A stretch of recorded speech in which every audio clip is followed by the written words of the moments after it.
चंद्रशेखर प्राण आपसे बात करने चल रहा हूँ पार्टिसिपेटरी प्लानिंग पर, सहभागी नियोजन, हिंदी में जिसे सहभागी नियोजन कहते हैं।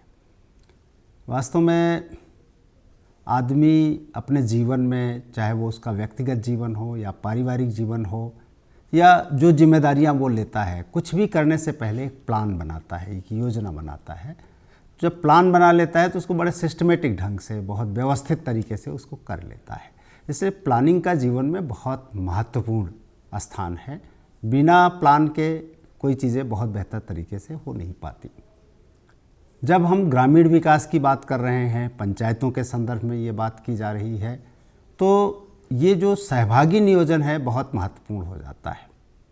क्योंकि पंचायत, जब हम पंचायत कहते हैं तो उसका मतलब होता है कि पूरा का पूरा गांव, दोनों अर्थ में, ग्राम सभा के रूप में गांव के सारे मतदाता, ग्राम पंचायत के रूप में चुने गए सदस्य, ये मिलाकर के पंचायत बनती है।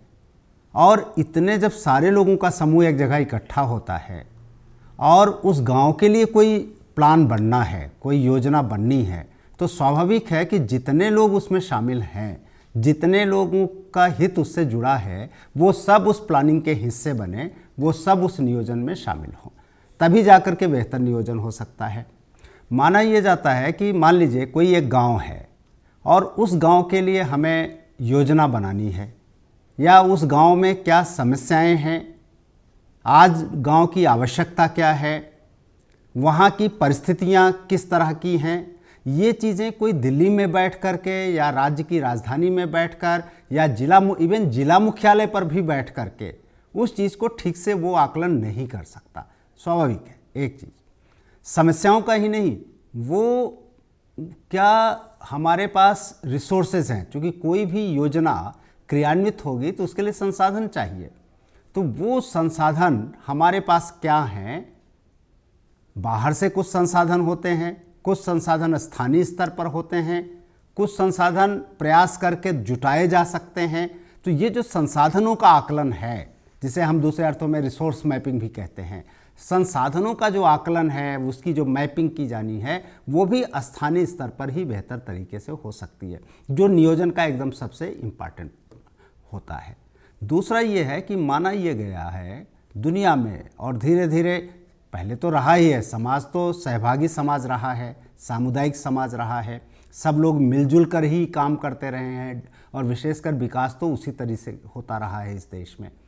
लेकिन आज भी पूरी दुनिया में जो सबसे बड़ी मान्यता है विकास को लेकर, उसका जो एक नया कंसेप्ट या नई अवधारणा विकास के बारे में बन रही है, वो माना यह जाता है कि विकास के बारे में अगर कुछ भी तय करना है, विकास तभी संभव होता है जिनके लिए विकास किया जाता है उन्हें जब उसमें सहभागी बनाया जाए, उनका पार्टिसिपेशन बहुत ज़रूरी होता है। ये सहभागिता कई स्तरों पर होती है। सहभागिता नियोजन के स्तर पर जब हम कहते हैं, प्लान बनाने की स्थिति में कहते हैं, तब भी उसके साथ बहुत सारी चीज़ें जुड़ती हैं। एक तो ये होता है कि भाई प्लान किस बात के लिए बनेगा, हमारी क्या ज़रूरत है, जो भी कह रहे थे, तो ज़रूरतों को पहचानना, अपने संसाधनों को पहचानना, वहाँ की परिस्थितियों को समझना। इतनी समझ के बाद फिर उन सब चीज़ों पर जो निर्णय लेना है कि इस चीज़ के, इस समस्या के समाधान के लिए, इस संसाधन को जुटाने के लिए, इन परिस्थितियों में किस तरह का व्यवहार किया जाए, किस तरह के कार्यक्रम नियोजित किए जाएं, ये सारी चीज़ें कोई एक व्यक्ति जब लेगा तो वो उतना बेहतर नहीं हो सकता, एप्रोप्रिएट नहीं हो सकता, जितना कि अगर सारे लोग मिल करके उसमें भागीदारी लेते हैं। इसलिए सहभागी नियोजन बहुत ही महत्वपूर्ण हुआ है आज की तारीख में, विकास को सही दिशा देने में, विकास को आगे ले जाने में। जैसा हम जानते हैं कि इस समय देश में लोकतंत्र है। लोकतंत्र जनता का होता है, सबकी उसमें भागीदारी होती है, सारे लोग तंत्र में हिस्सेदार बनते हैं। और जब तंत्र में हिस्सेदार बनते हैं तो ये जो विकास और नियोजन है, ये भी तंत्र का हिस्सा है, ये भी तंत्र की एक गतिविधि है, शासन की गतिविधि है। तो स्वाभाविक है कि सहभागिता एक मूल तत्व है उसमें। अभी हम आजकल एक शब्द बहुत ज़्यादा सुनने को मिलता है, आप सब ने भी बार बार सुना होगा और इस देश के प्रधानमंत्री तो इस समय विशेष रूप से शुरुआती दौर से ही उस पर जोर देते रहे, जिसे हम सुशासन कहते हैं, गुड गवर्नेंस, कि ये जो गवर्नेंस है, शासन है, इसे अच्छा होना चाहिए, सुशासन होना चाहिए। सुशासन के जो कंपोनेंट होते हैं, सुशासन के जो मूल तत्व होते हैं, उसमें सहभागिता सबसे प्रमुख एक तत्व है। और ये सहभागिता, जैसा कि मैंने कहा कि सहभागिता सभी लेवल पे होनी चाहिए, सभी स्तरों पर होनी चाहिए। अगर हम सहभागी नियोजन की बात करते हैं तो सहभागी नियोजन में सहभागिता कहाँ से शुरू होगी, उसके स्टेप्स क्या क्या होंगे, चरण किन चरणों से चल करके कितने चरणों में होते हुए सहभागिता जाएगी नियोजन तक। स्वाभाविक है, जैसे मैं कह रहा था कि सबसे पहले कि हमें प्लान बनाना है, प्लान में बनाने में हमारे अंदर क्या कुशलता होनी चाहिए, ये सारी चीज़ें भी शुरू में लोगों के अवेयरनेस में, लोगों की जानकारी में आना चाहिए। जानकारी में आने के बाद फिर ये होना चाहिए कि वो अपनी समस्याओं का आकलन कर सकें, देख सकें कि उनकी क्या समस्या है। और होता क्या है कि जब हम अकेले अपनी समस्याओं को देखते हैं, कभी कभी अपनी ही नहीं, और विशेष करके जब समुदाय की समस्या को देखना हो, पूरे गांव की समस्या को देखना हो, तो अकेले हम देखेंगे तो अपने नज़रिए से देखेंगे, बहुत सारी कमियां रह जाएंगी। जब लोग बैठकर आपस में और मिलजुल करके सहभागी बन करके समस्याओं का आकलन करते हैं तो स्वाभाविक होता है कि उसके सारे पक्ष उभर करके बाहर आ जाते हैं, सारी चीज़ें आ जाती हैं, सभी तरह की समस्याएं उसमें शामिल हो जाती हैं।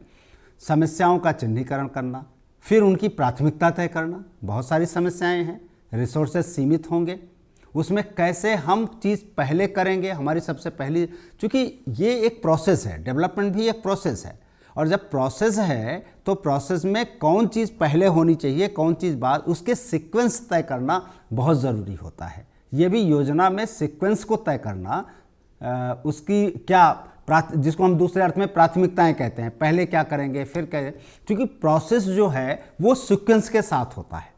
तो सीक्वेंस अगर ठीक हो गया, प्राथमिकताएं ठीक से तय हो गई, तो विकास की गति ठीक होगी और दिशा ठीक होगी। तो ये भी सहभागी होना चाहिए। अगर ये समस्याओं को हमने चिन्हित कर लिया, उनका प्राथमिकीकरण कर लिया, तब आता है उन समस्याओं के समाधान क्या होंगे, इस पर भी तय करना, उनके रास्ते क्या निकलेंगे, ये भी सब लोग मिलजुल कर ही तय करेंगे, ये होता है। और उसके बाद फिर हम उसको पूरी की पूरी योजना को मिलजुल करके बनाते हैं। एक चीज़ और होता ये है कि आज सबसे ज़्यादा अभाव, सबसे ज़्यादा कमी कहाँ दिखाई पड़ रही है, और स्पेशली पंचायतों में, गाँव में। एक तो ये देखते हैं लोगों की रुचियाँ नहीं है, अभिरुचि का बड़ा अभाव है। उनको कहिए कि आइए बैठिए मीटिंग, लोगों में रुचि नहीं नज़र आती। दूसरा क्या है कि एक तो रुचि नहीं नज़र आती, दूसरा वो किसी भी इस तरह के कार्यक्रम को अपना नहीं मानते, स्वामित्व का भाव नहीं आता, अपनत्व का भाव नहीं आता। वास्तव में ये जो सहभागी प्रक्रिया है, सहभागी नियोजन है, ये दोनों चीज़ों को तय करता है। स्वाभाविक तौर पर आदमी को जब आप इन्वॉल्व करते हो, कोई आदमी इन्वॉल्व होता है किसी चीज़ में, उसकी प्रोसेस में, उसके निर्माण में, उसके उत्पादन में, या उसको पैदा करने में, उसके सृजन में, तो उसकी रुचि निरंतर उसमें बढ़ती चली जाती है। वो उससे फिर और रुचि ही नहीं बढ़ती, उसके साथ उसका अपनत्व हो जाता है, ओनरशिप आ जाती है। आज डेवलपमेंट प्रोग्राम में जो सबसे बड़ा, जो भी सरकारी योजनाएं चल रही हैं या जो विकास के कार्यक्रम चल रहे हैं, उसमें गांव का आदमी एक तो रुचि नहीं लेता, लगता है मुझसे क्या लेना देना है इससे। दूसरा ये कि उसे अपना नहीं समझता कहीं से, इसलिए अगर वो कौन सा ईंटा लग रहा है, अच्छा काम हो रहा है कि खराब काम हो रहा है, उसको कोई लेना देना नहीं रह जाता उससे। जिस दिन ये दो चीज़ें आ जाएंगी, विकास योजनाओं में अपनत्व का भाव आ जाएगा, लोगों की रुचियां बढ़ जाएंगी, उसकी क्वालिटी, उसकी गुणात्मकता कई गुना बढ़ जाएगी।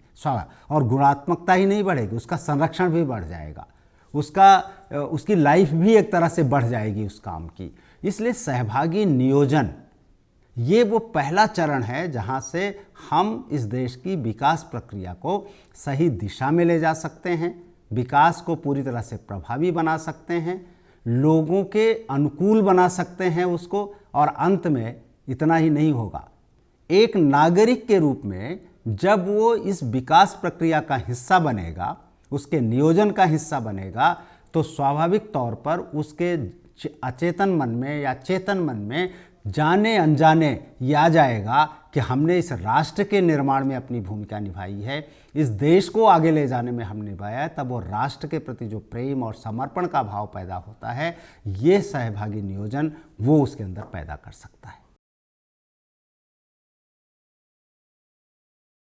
धन्यवाद।